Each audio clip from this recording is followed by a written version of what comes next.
Olá, estamos aqui para falar de um dos momentos mais significativos e importantes da arte do século XX, que são os movimentos de vanguarda aí da história das artes plásticas e que vai aí fundar várias mudanças. A gente tem um momento de mudança que acontece a partir do impressionismo, tá? Mas a partir das vanguardas é o que a gente vai ter aí mudanças muito importantes de peso que vai influenciar a arte até a década de 50, 60, de tão importante que são. Vanguarda, se a gente for pensar e a gente buscar ao pé da letra o que significaria vanguarda, o que é alguma coisa de vanguarda? Alguma coisa que está muito à frente do seu tempo, alguma coisa nova, alguma coisa inovadora que propõe mudanças para o que já está estabelecido.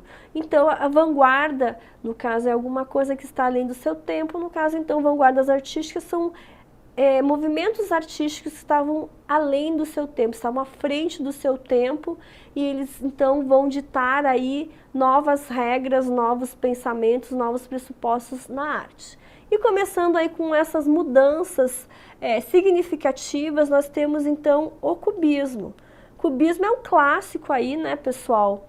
Para quem faz a prova do Enem, cubismo tem que sempre dar uma olhadinha. Só que assim, uma dica, né? No cubismo é importante que vocês, além do cubismo, deem uma olhada na produção toda de Picasso, porque Picasso é cubista, o cubismo surge a partir de Picasso, mas Picasso não é somente cubista. Como ele viveu aí em torno de 90 anos, ele teve uma vida muito longa, ele produziu muito e desde muito jovem.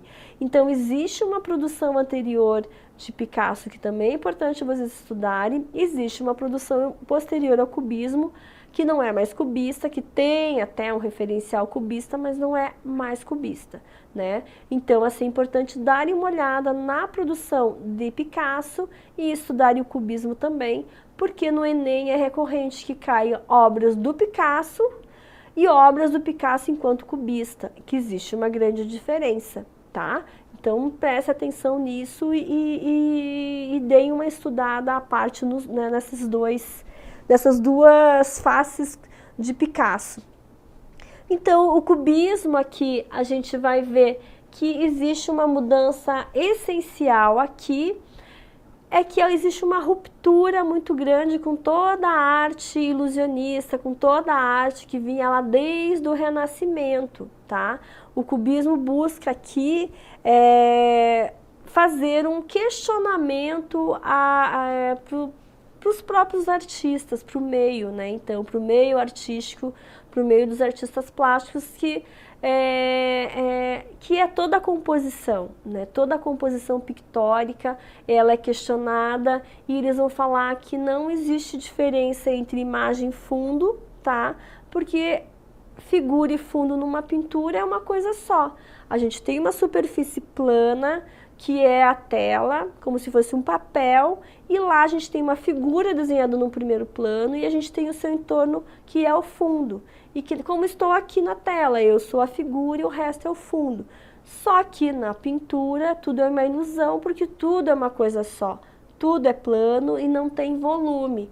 E o cubismo tem essa sacada interessante aí, porque eles começam a perceber que aquela invenção que se tinha lá no Renascimento, de que a pintura era uma ilusão da realidade perfeita, que buscava representar e criar uma ilusão tão grande, que a gente acreditava quase que era real, né?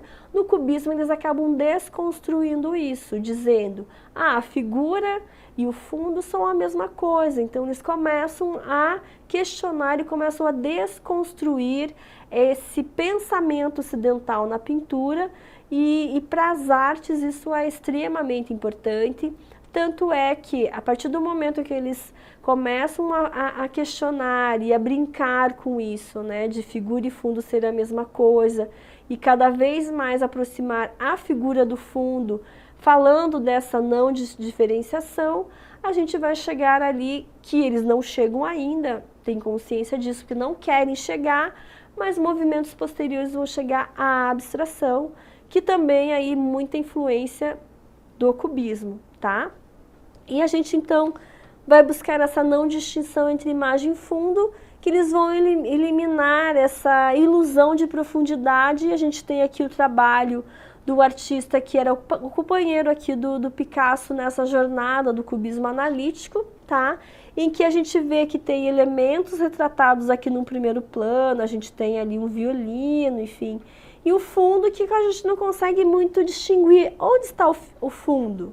O que é figura aqui, né? Então, de tão desconstruído que os elementos do primeiro plano estão, que a gente quase não consegue diferenciar figura e fundo. Então, Braque aqui, que tem essa pesquisa com o Picasso, começa aí então a fazer essa ousadia, né, de romper com todo o seu passado histórico, lá desde a Mona Lisa de Leonardo da Vinci, chegando aqui mais ou menos 1909, 1910, com essas desconstruções de pensamento pictórico, que para nós, assim, não parece ser tão profundo, né? Mas assim, se formos considerar para a história da arte, porque na verdade, assim, para os artistas isso é uma mudança radical mesmo. E temos aqui então, né, um outro movimento. Aqui a gente tem um outro, só um pouquinho aqui, pessoal, que deu uma emperradinha. Então temos aqui o cubismo e temos aqui um outro trabalho agora de Picasso mesmo. Vejam que interessante, né? A gente tem aqui, vocês conseguem ver ali que pelo título ele dá pista. Então, interessante é que eles dão pistas para nós, assim, descobrirmos o que tem ali, né? Título, violino e uvas. Então, a gente vai imediatamente procurar no violino, que a gente consegue ver as cordas do violino, os contornos do violino, e do lado direito inferior a gente tem ali as uvas, né? Aqui a gente tem as uvas, aqui a gente tem alguns fragmentos do violino, tá? Então o título ajuda a gente ter essas pistas, tá? Mas a gente vai ver que ele desconstrói os objetos, né? Como se fosse aí um grande quebra-cabeça feito em madeira ali, e o Picasso vai desmontar essas peças todas e dar uma bagunçada ali, né? E ele vai sobrepor esses elementos com o violino, as uvas, né? Com outros elementos que tem ali na composição, e que vai misturando, então, peças desse quebra-cabeça aqui, que é o violino, com peças que estão ali no fundo. Então, eles vão dando aí, eles sobrepõem, então, os objetos e justapõem, então, dando-se uma visão múltipla dos objetos, que a gente pode ver de cima, a gente pode ver de lado, a gente pode ver do outro lado. Então, isso é uma grande característica desse momento aí do cubismo, tá? E a gente vai ver, então, as fases. A gente tem aqui o cubismo cesaniano, o cubismo analítico e o cubismo sintético.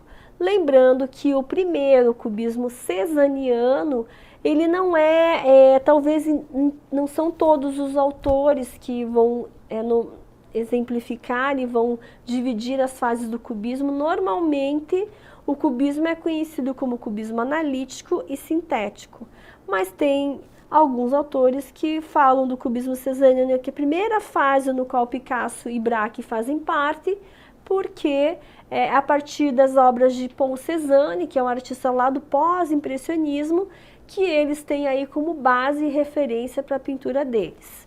E os principais, então, Picasso e Braque. Picasso e Braque participaram dessas duas fases. E os cubistas menores, como Juan Gris, Leger, participaram junto deles dessa última fase aqui, tá? Então, essa fase, as duas fases primeiras, elas ficam em cargo de Picasso e Braque. E lembrando que Leger foi professor de Tarsila do Amaral. Então, veja que a Tarsila, ela estudou aí com um dos cubistas importantes aí desse movimento, né? E posteriormente ela vai sim trazer uma influência muito grande para nós do cubismo. Então a gente tem aqui na Semana de Arte Moderna, Semana de 22, a gente vai ver depois que ela traz essa influência significativa para nós. Então essas são as 3 fases do cubismo, tá?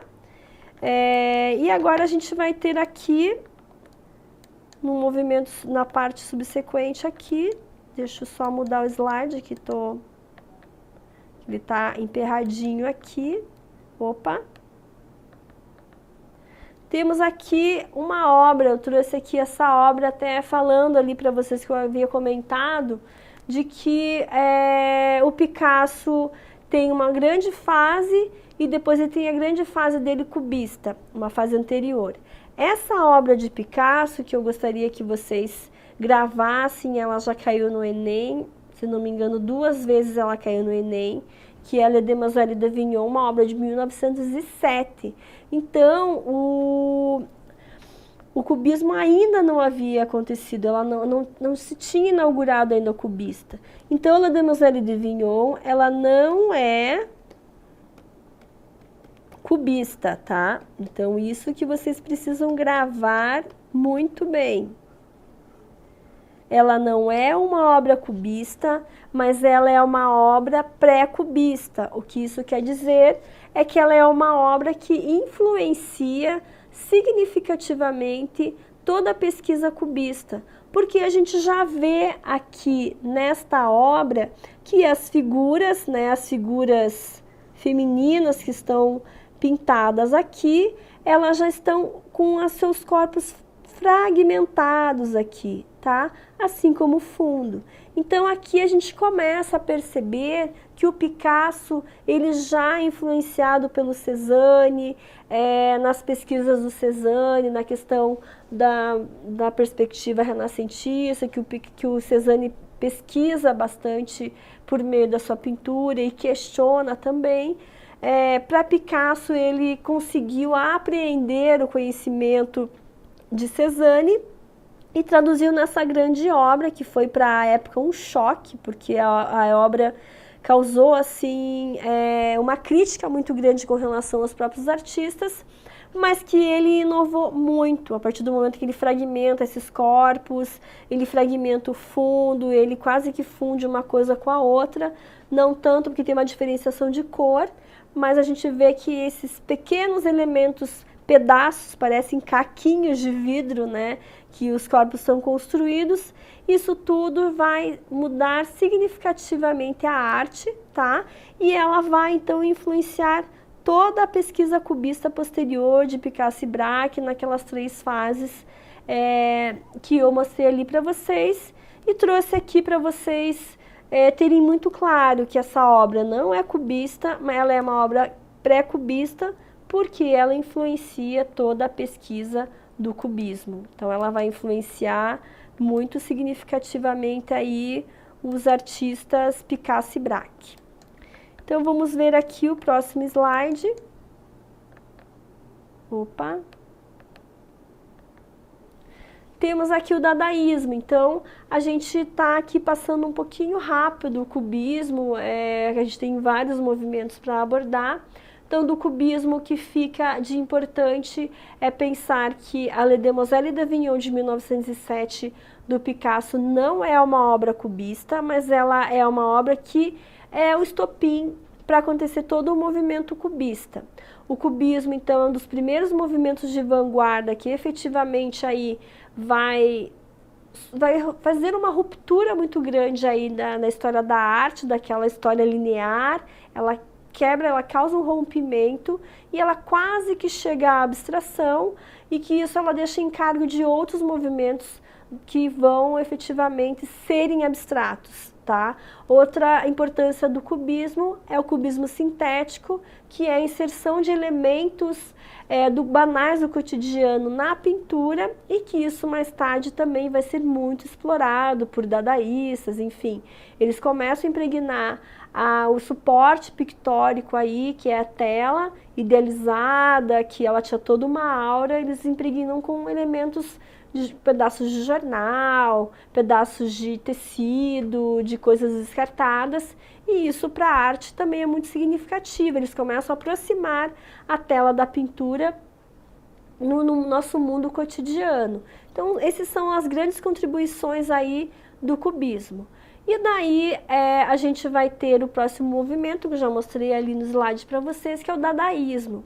O dadaísmo tem como característica muito importante aqui a Primeira Guerra Mundial influenciando a produção dos artistas, ou seja, o dadaísmo tem como um segundo nome ser anti-artístico. Ele já nasceu para não ser arte, ele já nasceu para ser alguma coisa que vai contra a própria arte, né? E contra a própria arte no sentido de que se a sociedade criou a arte e a sociedade criou a guerra, a arte que se tinha até então não era boa, né? Então eles se tornaram anti-artistas para condenar e criticar os atos humanos que geraram a guerra. Então eles produziram no período dadaísta, que começa ali mais ou menos em 1914, bem ali no período da Primeira Guerra Mundial, eles começaram a produzir obras que não usavam os elementos tradicionais de pintura, tela, tinta, óleo, lápis de cor, enfim, eles não usavam os elementos tradicionais e não retratavam, não usavam, não tinham materiais e obras artísticas. Tudo que eles produziam era anti-artístico, era anticomercial, que buscavam criticar a sociedade capitalista no qual gerou a guerra. Outro dado importante, o cubismo surge e acontece todo ele na França, e em função da Primeira Guerra Mundial, os artistas se deslocam ali de Paris e vão para Zurique, na Suíça, que seria uma zona mais neutra, que não sofreria tantos impactos da guerra, e eles montaram lá um espaço de reflexão, que era aberto ao público, né, não só os artistas, era uma espécie de um bar, né, que as pessoas se reuniam durante as noites e reciclavam poesias, cantavam, tinha algumas exposições, tinha uns happenings, né, artísticos, mas tudo num cunho muito irônico e de crítica à sociedade. Então ali, como o público em geral participava também, eles buscavam ali pela provocação, né, porque eram obras provocativas, eles buscavam fazer com que o público acordasse perante ao horror da guerra. Então eles tinham aí um caráter muito irônico e crítico perante as questões políticas e sociais da época. E a gente tem aqui então o advento da Primeira Guerra Mundial como sendo o elemento propulsor aí o motim, o processo criativo todo se dava aí em função desse momento crítico. E temos uma obra aqui de um artista alemão que era Raoul Hausmann, né? E que ele usava o trabalho dele, que eram colagens. Colagens era uma técnica muito usada nos dadaístas, que se apropriaram da técnica que vinha lá do cubismo, de Picasso e Braque no cubismo sintético. Ele usava então essa colagem como uma espécie de arma política. Então até eles sofriam ameaças, corriam até risco de vida nesse sentido, porque eles eram muito ousados, então eles usavam algumas figuras políticas e criticavam todo o sistema vigente da época, sistema político-social. E sabemos também, né, que a Segunda Guerra Mundial, ela marcadamente vai marcar a Alemanha e todos os artistas alemães. E aqui vemos já então que os artistas alemães, já do período dadaísta, eles já tinham aí um cunho bastante crítico, bastante ácido, né? Uma obra ácida mesmo, assim, uma obra de um peso muito grande. E depois aqui temos que a arte, outra artista aqui, pessoal, Hannah Rock, que também era uma artista de Berlim, uma artista alemã, que se apropriava de colagens e ela também era muito ácida, o trabalho dela era muito pesado, no sentido de que ela criticava a sociedade da época alemã, no caso. E o interessante aqui é que o dadaísmo dizia que a obra, né, objeto industrial e humano, a obra é escolha. O que quer dizer isso?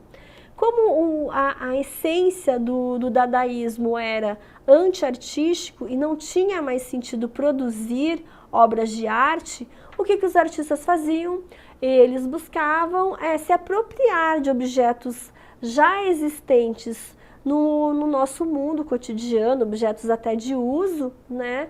E eles inseriam no contexto das artes e eles diziam que a obra é a escolha. Então, não existe diferença entre o objeto industrial comprado, feito em grande escala, igual, né, em grande escala para consumo da população em geral e que tinha uma utilidade, com um objeto feito pelas mãos do artista, que era uma obra feita no ateliê, que era única. Os dadaístas desmistificaram essa obra que era única, que era especial. Eles diziam, não, essa obra é uma escolha tua e ela é tão importante quanto um objeto já industrializado. E era, então, uma crítica a essa sociedade, sociedade capitalista, né? Então, eles não diferenciavam e a gente vai ver que, por exemplo, temos o artista Marcel Duchamp, né, que criou seus ready-mades, ou seja, ele inventou essa palavra, né, desse pronto aí, feito, e ele se apropriava de objetos industrializados, inseria no contexto da arte e intitulava-os de ready-made, ou seja, que o mais importante não é o que o artista faz com as suas mãos, o que produz manualmente. O mais importante é o artista enquanto sujeito que tem ideias e se posiciona perante o mundo. O mais importante é o que o artista pensa e não o que ele produz.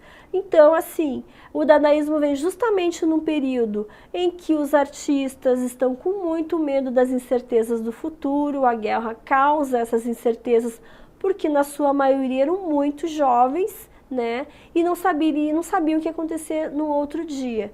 Então era um mundo sem sentido no qual eles viviam e não tinha sentido produzir nesse período tão incerto, tão caótico. Então eles diziam, nós somos sujeitos, nós pensamos o que a gente pensa mais importante e nós somos sujeitos que pensamos e nos posicionamos politicamente criticando a sociedade. Então, basicamente, a essência, o pensamento dadaísta vinha dessa premissa aí. Por isso que Duchamp, com seus ready-mades, vai dizer, então, que o mais importante é o que o artista está pensando e quer dizer com a sua obra, não se ele ficou meses e meses no ateliê produzindo um objeto único. Por isso cai por terra aqui no dadaísmo essa ideia de objeto único. Então, aqui a obra para eles era escolha, tanto que se fosse um objeto industrial apropriado pelos artistas, quanto um objeto humano criado pelo homem. E temos aqui, então, no próximo slide, o surrealismo. Então, veja aqui que é um movimento mais importante, mais interessante que o outro. E temos aqui, finalmente, o surrealismo. O surrealismo, pessoal, muito importante, é recorrente no Enem, o surrealismo e o cubismo, tá? Então, se a gente for pensar, surrealismo cai um ano sim, um ano não, seja nas obras do Magritte sempre cai, Salvador Dalí também cai, às vezes uma poesia misturada com uma imagem, também essa relação intertextual também é recorrente na prova do Enem, mas assim, vale a pena dar uma estudadinha e dar uma olhada nas obras surrealistas, porque é um tema recorrente. Parece que os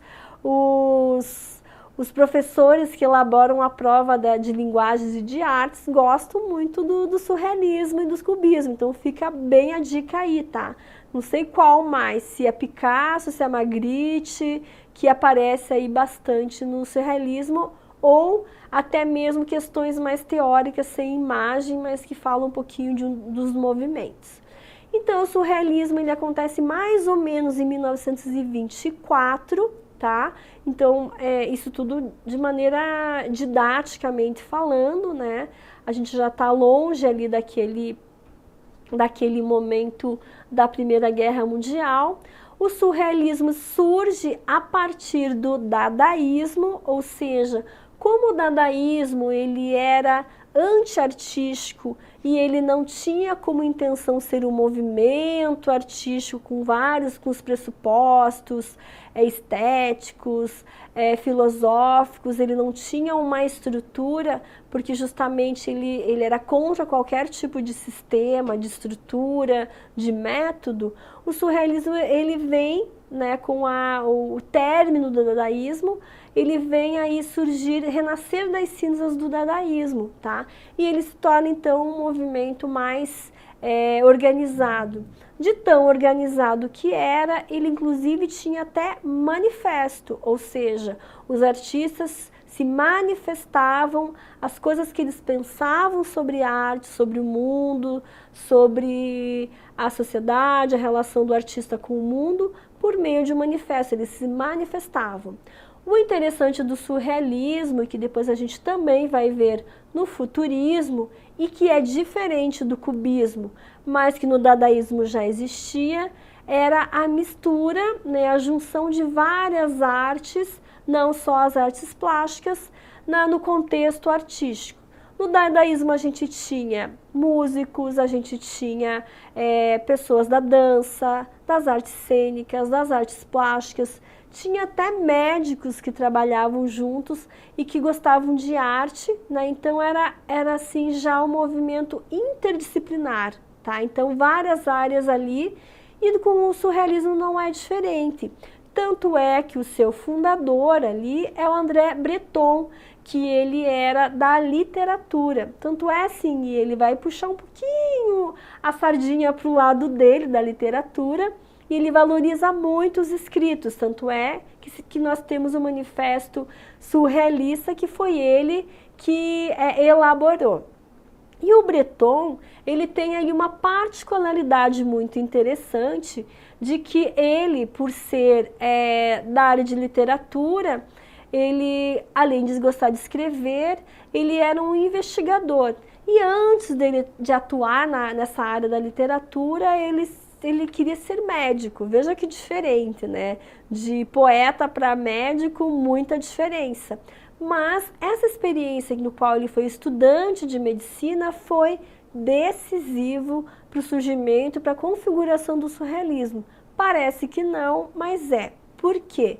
Porque o Breton, ele estudou medicina e ele, no caso, quando ele fez estágio, ele teve contato com nada mais, nada menos que Sigmund Freud, que todos sabemos que é o pai aí da psicanálise, né?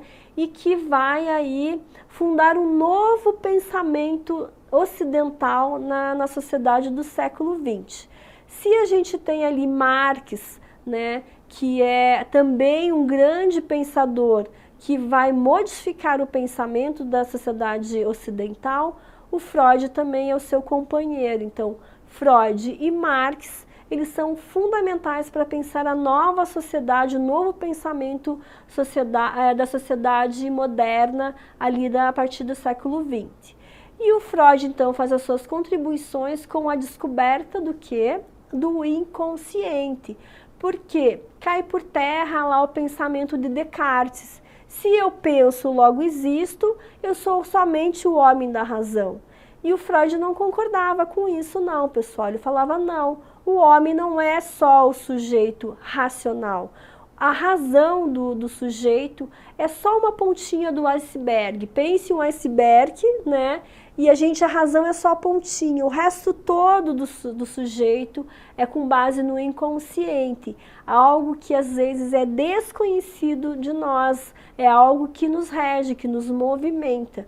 E essa descoberta de que vê que o homem não era um sujeito que se dominava completamente, mas que tinha uma parte dele que era toda a parte maior dele, que era inconsciente, esse homem dividido entre consciente, razão e inconsciente, era uma descoberta assim que foi fantástica para o conhecimento psíquico humano, né? A gente começa a ter um autoconhecimento e ele descobriu isso a partir Freud era psiquiatra, a partir de algumas doenças que tinham muitos sintomas, que as pessoas chegavam a não andar mais, mas não tinham uma causa física, tinha uma causa psicossomática, uma causa psicológica. E foi aí que ele descobriu. Então veja, esse conhecimento todo do inconsciente, que era um material puro, bruto e que nos constitui como sujeitos, o Breton ficou encantado, né? E a partir disso, depois que ele desiste da medicina e ele vai para a literatura, para as artes, ele começa a juntar essa pesquisa psicanalítica com o surrealismo. E daí, então, o surrealismo vai usar de mecanismos ali, por exemplo, dos sonhos, que o Freud explorava muitos sonhos, porque ele acreditava que quando a gente sonha, o nosso guarda, né? Quando a gente está acordado, a gente tem aquele guarda que está sempre em alerta, a gente sempre está em alerta.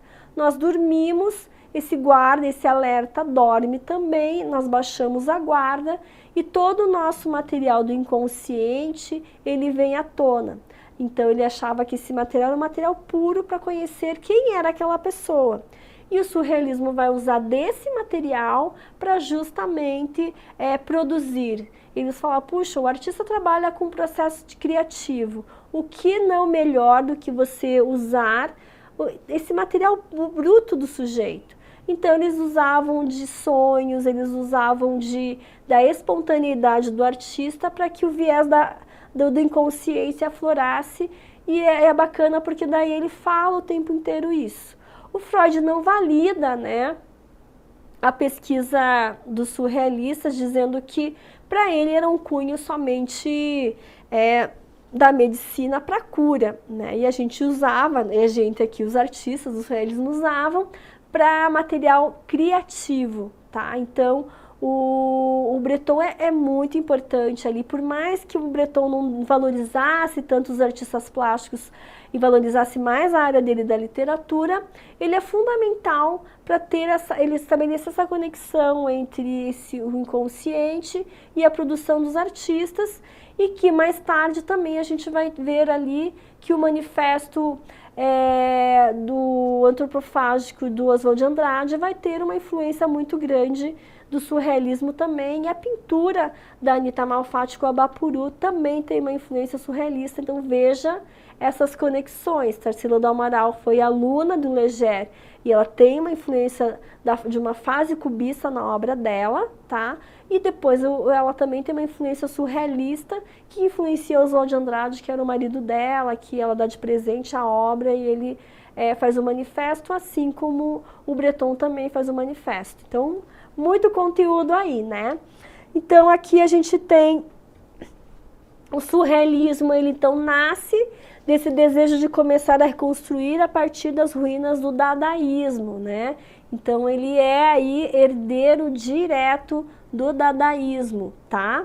E temos uma obra aqui muito interessante, eles queriam trabalhar com a espontaneidade. A partir do momento que eles começavam a pensar em alguma coisa, o que fazer, perdia a espontaneidade, o inconsciente não aflorava. E esse trabalho aqui foi feito em conjunto, tá? Então eles faziam uma brincadeira em que eles dobravam o papel, um desenhava a cabeça, dobrava o papel, o outro não via, desenhava o tronco, o outro dobrava o papel, o outro não via o que tinha, desenhava as pernas e o outro o pé. Depois eles desdobravam esse papel e a gente tinha aí uma figura esquisita, né, sem sentido. Eles diziam que o inconsciente é um material que não tem um sentido lógico como a nossa razão, e eles construíam essas obras que a princípio pareciam que não tinham um sentido lógico. Eles acreditavam então que a gente estava trabalhando com material puro aí, puro inconsciente, puro material criativo. E era uma pesquisa, então, que buscava unir a ciência médica, mas o Freud contestava isso, com a pesquisa criativa, com a pesquisa em pintura. Então, eu estou tentando aqui mudar o slide, acho que está travado aqui, pessoal, vamos ver aqui. André Breton, então, fundou o Manifesto Surrealista. Dei uma clicada, procure no Google o Manifesto Surrealista para vocês darem uma lida. Não é recorrente cair na prova, mas é para conhecimento. Essa obra aqui é de colagem, veja que divertida também, a construção aí de uma figura humana, né, meio máquina, meio homem, então bem divertida também, tá? Então era um grupo de jovens aqui junto com o Breton, e eles buscavam então aí a exploração dos sonhos, né? E que eles buscavam através de alguns meios, do automatismo psíquico, que era a espontaneidade do artista ali produzindo e não deixando que o viés da razão interferisse. Então muitas vezes pareciam obras rabiscadas, que eles deixavam a mão fluir sobre o papel sem ficar pensando muito. E a influência de sonhos, por exemplo, essa obra do Miró, a gente sabe que ela não é espontânea no sentido de ser feita com traços, riscos, né? Ela é uma obra elaborada, mas que provavelmente Miró se apropriou de vários conteúdos oníricos dele, conteúdos de sonhos, e produziu uma obra, né, que tem uma árvore, que tem um olho, que tem bandeiras penduradas numa seta que aponta para cima, que tem animais misturados que são esquisitos, né? Então é uma obra que, olhando, parece ser uma pintura de paisagem, mas se a gente olhar bem, ela não tem muito sentido, ela não tem nem pé nem cabeça, e era muito isso que os queriam passar, porque eles queriam aí ser regidos por esse seu inconsciente, tá? Influência do Freud, temos uma obra de Max Ernst aqui também muito esquisita, né? Um dedo furado com uma agulha que tem uma noz e que tem dois bichos que parecem cabeças de aves. Que coisa mais estranha, né? E esse estranhamento era algo que agradava os artistas do surrealismo. Eles buscavam esse estranhamento, eles buscavam algo que não tivesse sentido. E chegamos aqui no futurismo, tá? O futurismo, ele é um movimento aí que ele até é anterior aqui o surrealismo, e o futurismo ele é bem diferente do surrealismo e do dadaísmo, completamente diferente, até diferente do cubismo, diferente do dadaísmo, diferente do surrealismo. O cubismo ele basicamente é uma pesquisa entre dois artistas no seu ateliê, explorando profundamente o espaço pictórico. Então eles se enfurnavam no ateliê e ficavam discutindo, pintando, discutindo e desconstruindo a pintura. O dadaísmo teve a questão da guerra, então não tem mais sentido pintar, e eles aboliram e abominavam os objetos artísticos, criavam até alguns objetos, mas mais como crítica e ironia e provocação. O surrealismo já vem das ruínas do dadaísmo e busca ali explorar o processo criativo por meio da exploração do inconsciente. E o futurismo, ele é muito externo, ou seja, existe aí um encantamento, um deslumbramento dos artistas com a sociedade tecnológica, com a indústria, com o progresso, com a luz elétrica. E é claro assim que tudo isso depois vai desencadear, porque o futurismo ele vem ali depois do cubismo, mais ou menos, até eu poderia ter invertido aqui os slides, né? Mas ele vem então nesse período anterior à Primeira Guerra Mundial, tá? E ele vai aí estar num período no que os artistas ainda estão apaixonados e encantados, deslumbrados com a novidade que é a tecnologia, tá? O movimento das cidades, os carros andando em movimento, a luz, os equipamentos, as máquinas, tudo isso para eles era um material que era muito novo e que eles queriam explorar ao máximo, tá? E aqui, igual ao surrealismo, também se tinha manifesto, ou seja, também o escritor aqui, quem escreveu o manifesto, vinha da literatura. Então temos aqui, assim como no dadaísmo, assim como no surrealismo, o futurismo também se apropria aí de várias áreas das artes, música, literatura, as artes plásticas, e o fundador, o criador, que o Filippo Tommaso Marinetti, ele era da literatura, e o interessante é que era um movimento que era meio à parte ali, né? Que a gente vê cubismo, dadaísmo, ele se desloca, o surrealismo volta para a França, e o futurismo ele acontece na Itália, então ele é um movimento meio deslocado geograficamente, né? Desculpa. E ele vai aí impregnar outras questões, né? Até porque está fora desse circuito, e que são bem interessantes.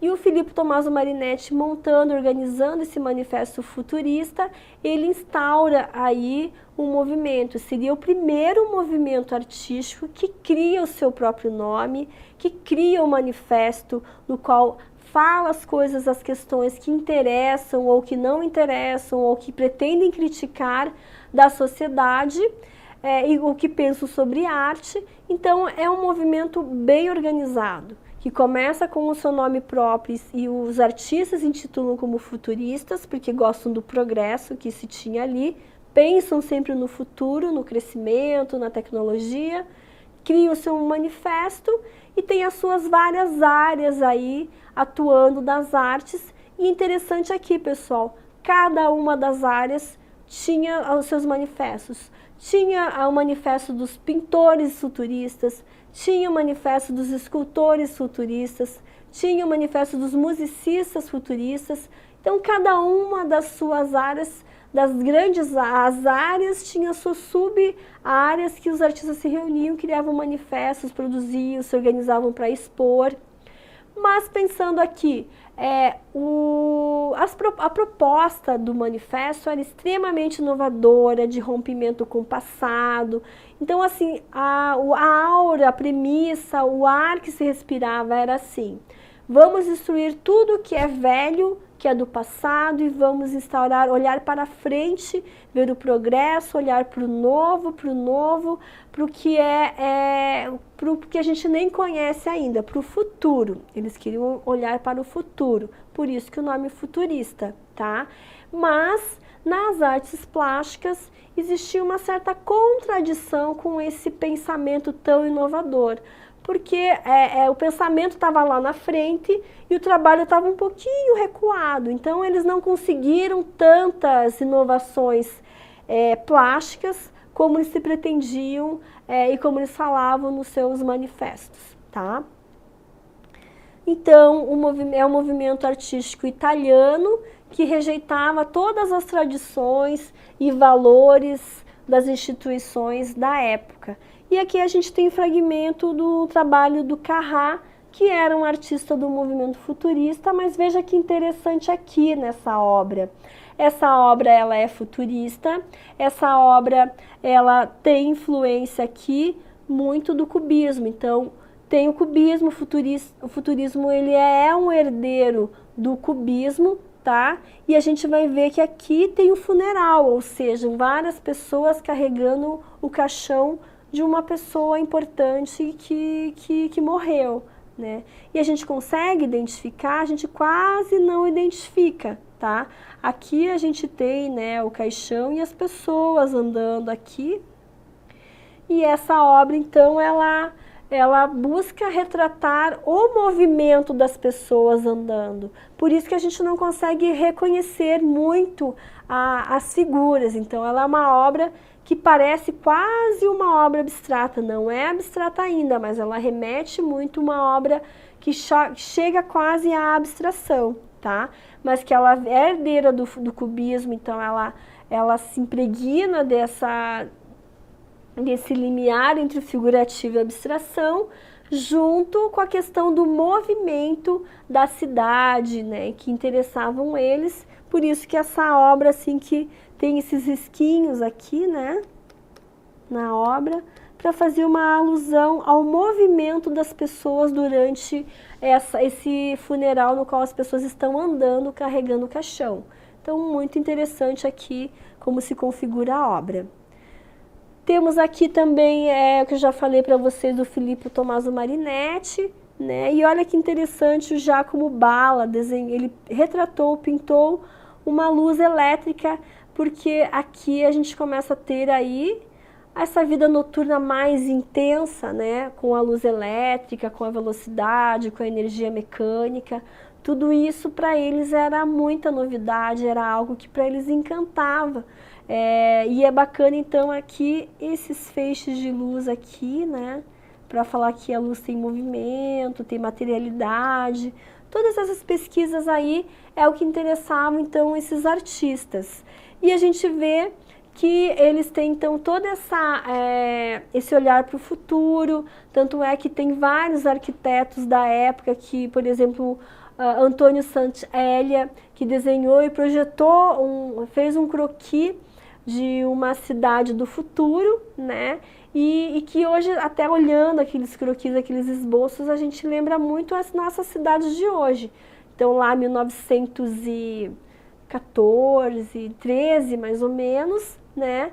E a gente vê 2017, século 21 aí, né? A gente vai ver essa mudança muito grande. Então, das vanguardas seria isso, teria muito mais coisa para falar, mostrar, né? Mas basicamente a essência desses movimentos desse período seria isso. Então, até o próximo encontro.